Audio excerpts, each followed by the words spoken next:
Hey guys, this is Brandon here making a video on my experience with replacing a screen and LCD using RepairPartsPlus iPhone 7 Plus repair kit. Yeah, as you can tell now, there are a lot of cracks in the screen and leaks coming from the back of the LCD, but hopefully you can get that all fixed. After powering off the phone, you're going to start with these pentalip screws at the bottom of the phone.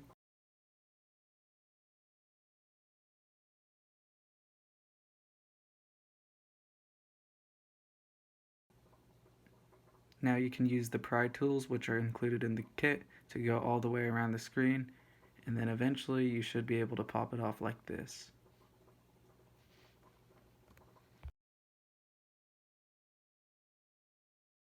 Next, there are these two metal plates you have to take off before getting to the connections.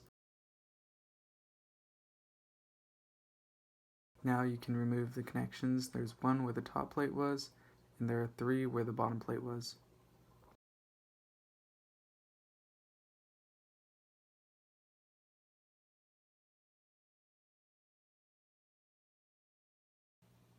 Now I didn't film it, but you'll have to remove the metal shield on the back side of the screen, as well as the home button, which are both screwed in with the same screws as the plates. After the parts are transferred into the new screen, you will repeat the steps in reverse. Snap in the ribbon cables, cover them up with the plates, and then use the pentalip screws at the bottom to seal the whole thing off.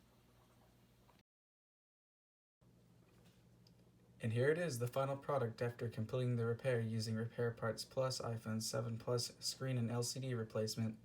I followed the steps for the Express kit, which has these parts already installed, but the home button, you gotta remember that does need to be switched, but it's fairly easy. And this screen, once again, is fully functional. It's smooth and there aren't any lines or cracks in it now. I would definitely recommend this method, especially for times like these. For me, I would have not been able to take it into the Apple Store anyway, since I had little dents and nicks on the corners, because this phone actually survived a fall off a cliff, surprisingly. But yeah, I had to bend back these little pieces just a little bit, but after all that, I would totally recommend doing this again, and actually I'd recommend it before going to the Apple Store to get it repaired. Fix your phone at home using Repair Parts Plus.